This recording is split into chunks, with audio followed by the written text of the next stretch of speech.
Pengertian belajar menurut teori humanistik. Secara luas, definisi teori belajar humanistik ialah sebagai aktivitas jasmani dan rohani guna memaksimalkan proses perkembangan. Sedangkan secara sempit, pembelajaran diartikan sebagai upaya menguasai hasanah ilmu pengetahuan sebagai rangkaian pembentukan kepribadian secara menyeluruh. Pertumbuhan yang bersifat jasmaniah tidak memberikan perkembangan tingkah laku. Perubahan atau perkembangan hanya disebabkan oleh proses pembelajaran, seperti perubahan habit atau kebiasaan, berbagai kemampuan dalam hal pengetahuan, sikap, maupun keterampilan. Dalam pandangan humanisme, manusia memegang kendali terhadap kehidupan dan perilaku mereka, serta berhak untuk mengembangkan sikap dan kepribadian mereka. Masih dalam pandangan humanisme, belajar bertujuan untuk menjadikan manusia selayaknya manusia. Keberhasilan belajar ditandai bila peserta didik mengenali dirinya dan lingkungan sekitarnya dengan baik. Teori humanistik berupaya mengerti tingkah laku belajar menurut pandangan peserta didik dan bukan dari pandangan pengamat. Humanisme meyakini pusat belajar ada pada peserta didik dan pendidik berperan hanya sebagai fasilitator. Sikap serta pengetahuan merupakan syarat untuk mencapai tujuan pengaktualisasian diri dalam lingkungan yang mendukung. Assalamualaikum warahmatullahi wabarakatuh. Terima kasih kepada moderator yang telah memberikan saya kesempatan waktu untuk memaparkan materi tentang teori taksonomi Bloom dari Benjamin S. Bloom, Lauren Anderson, dan David R. Caldwell. Taksonomi Bloom pertama kali dicetuskan oleh Benjamin S. Bloom pada tahun 1956. Dalam hal ini, taksonomi dibuat untuk tujuan pendidikan. Tujuan pendidikan dibagi menjadi beberapa ranah.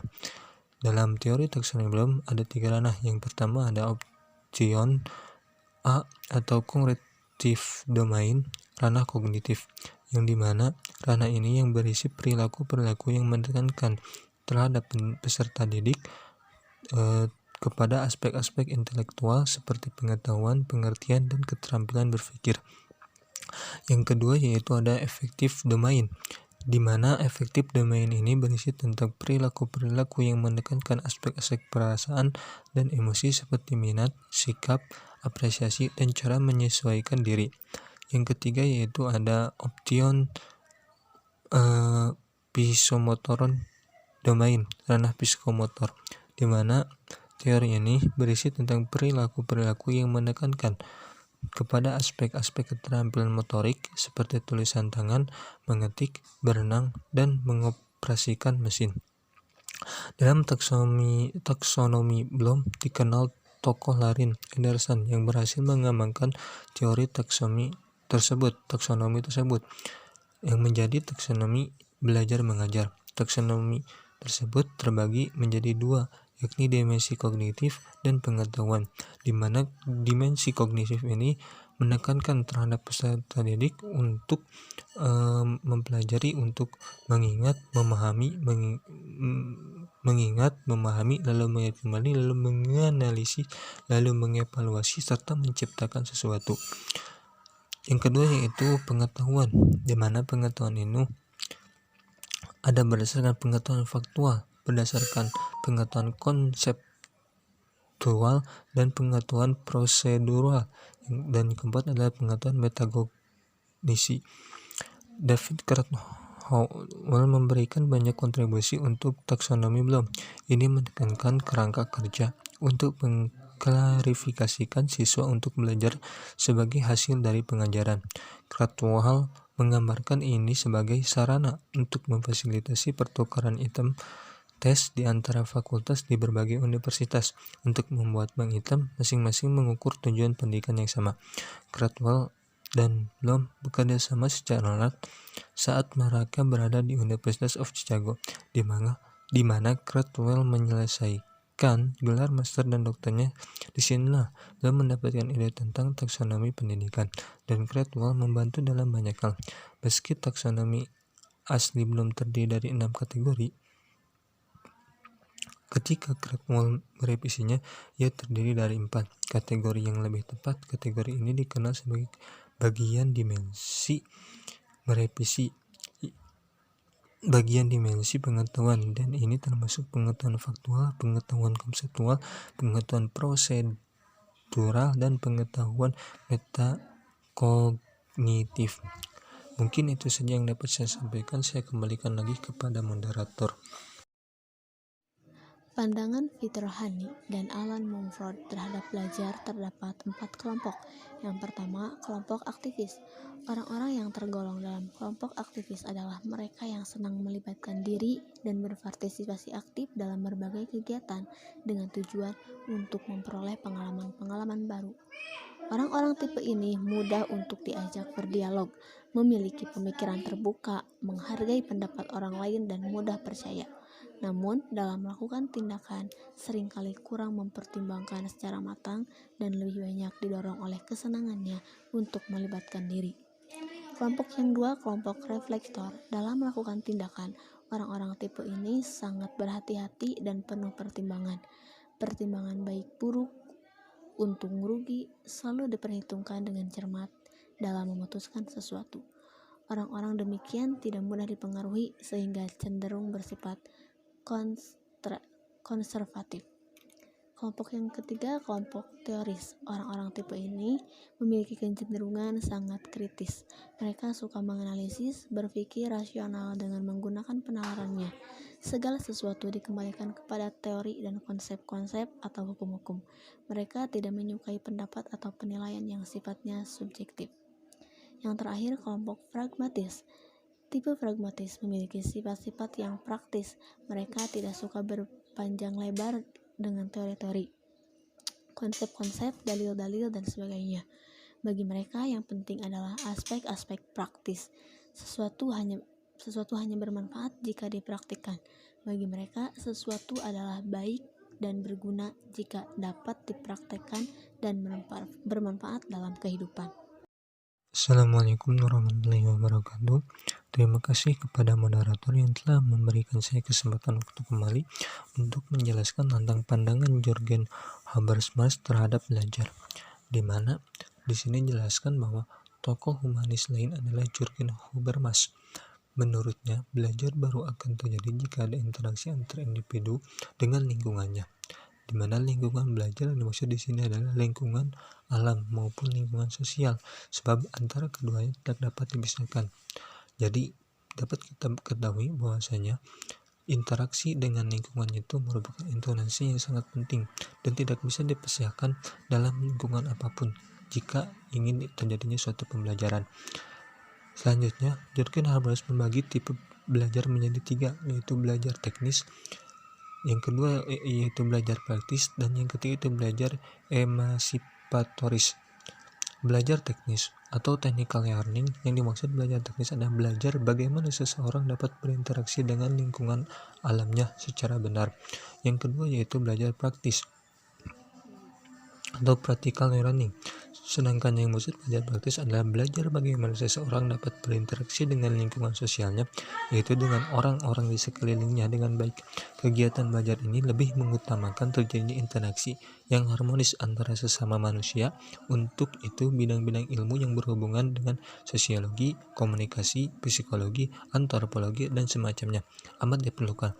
Yang ketiga yaitu belajar emasipatoris, di mana teori dalam belajar emasipatoris menekankan upaya agar seseorang mencapai suatu pemahaman dan kesadaran yang tinggi akan terjadinya perubahan transformasi budaya dalam lingkungan sosialnya. Dengan demikian, maka untuk mendukung terjadinya transformasi lingkungan sosial kultural tersebut dibutuhkan pengetahuan dan keterampilan serta sikap yang benar untuk mendukungnya. Untuk itu, ilmu-ilmu yang berhubungan dengan budaya dan bahasa amat diperlukan. Dan mungkin itu saja yang dapat saya sampaikan tentang pandangan Jürgen Habermas terhadap belajar. Saya kembalikan lagi kepada moderator. Teori belajar humanistik menurut Arthur W. Combs. Teori belajar humanistik berusaha memahami perilaku belajar dari sudut pandang pelakunya. Salah satu tokoh yang ikut menyumbangkan pemikirannya dalam teori ini adalah Arthur Combs. Ia bersama dengan Donald tahun 1904 sampai 1967 mencurahkan banyak perhatian pada dunia pendidikan. Meaning, makna atau arti adalah konsep dasar yang sering digunakan. Meaning lah yang ditekankan dalam teori Arthur Combs ini. Belajar terjadi bila mempunyai arti bagi individu. Guru tidak bisa memaksakan materi yang tidak disukai atau tidak relevan dengan kehidupan mereka. Di sini guru harus peka terhadap siswanya. Kemudian guru dituntut untuk mampu memotivasi dan memberikan atau bahkan mengubah pandangan siswanya bahwa suatu pelajaran itu yang semisal tidak disenangi siswa akan memberikan manfaat untuknya kelak. Dengan begitu, diharapkan pada diri siswa akan muncul dorongan intrinsik untuk belajar. Siswa bersedia belajar karena kesadaran dari dalam dirinya sendiri. Ia pun akan menjadi siswa yang orientasinya tidak hanya sekedar pada nilai skors, tetapi lebih kepada ilmu pengetahuannya. Ia akan mampu memahami materi suatu pelajaran secara baik dan mendalam. Terima kasih kepada moderator yang telah memberikan kesempatan waktu kembali kepada saya untuk menjelaskan tentang teori hierarki kebutuhan dari Abraham Harold Maslow, di mana kita bisa melihat dalam bagian bahwasanya paling dasarnya itu diawali dalam teori ini yaitu dengan fisiologis, yang kedua yaitu rasa aman, yang ketiga yaitu sosial, yang keempat adalah penghargaan, yang kelima adalah akualisasi dari bagian tersebut. Kita akan mengetahui tentang kebutuhan psikologis, di mana kebutuhan ini adalah tingkat kebutuhan yang paling besar, paling kuat, dan paling jelas antara kebutuhan manusia adalah kebutuhan untuk mempertahankan hidup secara fisik, yaitu kebutuhan akan makan, minum, tempat. Kedua yaitu kebutuhan akan rasa aman. Apabila kebutuhan fisiologis relatif telah terpenuhi, maka akan muncul seperangkat terpenuhi seperangkat kebutuhan yang baru yang kurang lebih dapat dikategorikan keamanan, kemantapan, ketergantungan, perlindungan, kebebasan dari rasa takut, cemas, dan kekalutan. Kebutuhan akan struktur, ketertiban hukum, batas-batas, kekuatan pada diri pelindung, dan sebagainya. Yang ketiga yaitu kebutuhan akan rasa memiliki rasa dan rasa cinta. Apabila kebutuhan psikologi dan keselamatan cukup terpenuhi, maka akan muncul kebutuhan akan cinta, rasa kasih sayang, dan rasa memiliki. Dan seluruh jarum yang telah digambarkan diulangi kembali dengan menempatkan hal-hal sebagai titik pusat yang baru. Maka sekarang dan belum pernah sebelumnya orang akan sangat merasakan tiada kawan-kawan atau kekasih atau istri atau anak-anak. Ia haus akan hubungannya yang penuh rasa dengan orang-orang pada umumnya, yakni akan suatu tempat dalam kelompok atau keluarganya, dan ia akan berikhtiar lebih keras lagi untuk mencapai tujuan ini. Yang keempat yaitu kebutuhan akan harga diri. Semua orang dalam masyarakat kita dengan beberapa pengecualian yang patologis mempunyai kebutuhan atau menginginkan penilaian terhadap dirinya yang mantap, mempunyai dasar yang kuat, dan biasanya bermutu tinggi akan rasa hormat diri atau harga diri dan penghargaan akan orang-orang lainnya. Karenanya kebutuhan ini dapat diklasifikasikan dalam dua perangkat tambahan. 5. Aktualisasi diri. Aktualisasi diri dapat didefinisikan sebagai perkembangan yang paling tinggi dan penggunaan semua bakat kita, pemenuhan semua kualitas dan kapasitas kita.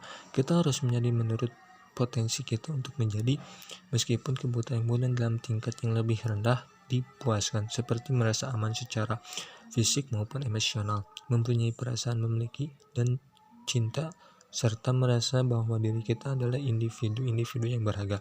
Namun kita akan merasa kecewa, tidak tenang, dan tidak puas jika kita gagal berusaha untuk memuaskan kebutuhan akan aktualisasi diri.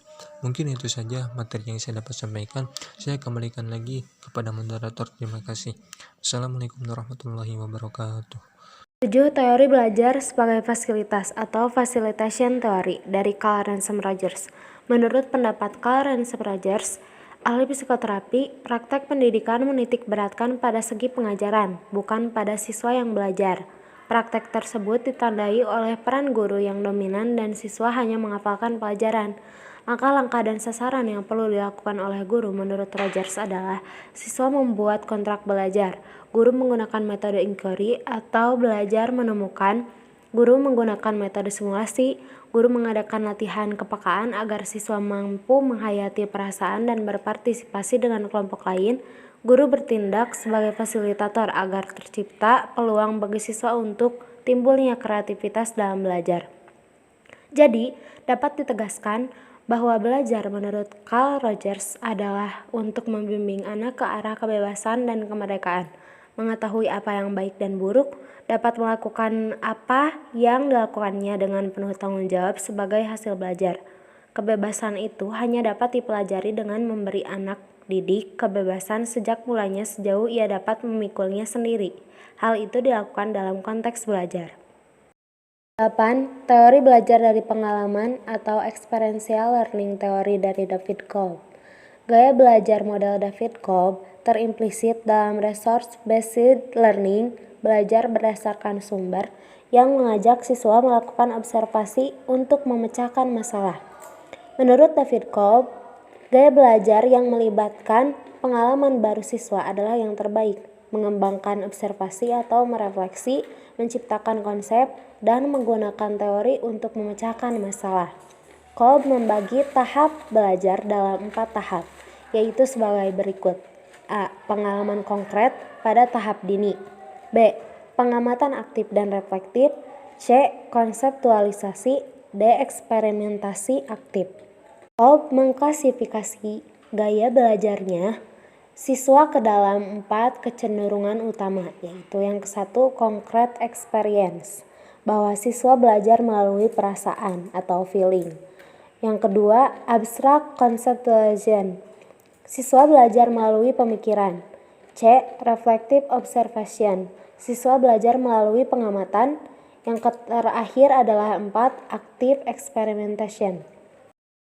Untuk materi selanjutnya adalah yang ke-9, yaitu penerapan teori humanistik dalam pembelajaran era Society 5.0. Semua pihak harus bergerak dan menjadi bagian dari solusi. Kemendikbud terus berupaya mencari alternatif solusi dan mengevaluasi kebijakan pembelajaran di era new normal sebagai pembaruan pembelajaran yang tertunda atau apa saja yang kurang terlaksana pada saat pandemi dulu. Guru mencari cara atau mengembangkan strategi blended learning yang sesuai agar tidak menyulitkan dirinya dan memberatkan peserta didik. Implementasi dari pembelajaran humanistik pada era Society 5.0, misalnya, pada saat pagi hari sebelum guru memberikan materi atau memberikan tugas, terlebih dahulu, guru harus menyapa dengan gaya bahasa yang ringan dan membangun keakraban, mendoakan peserta didik dan memotivasi mereka serta memberikan optimisme pada peserta didik dapat belajar atau mengerjakan tugas dengan baik.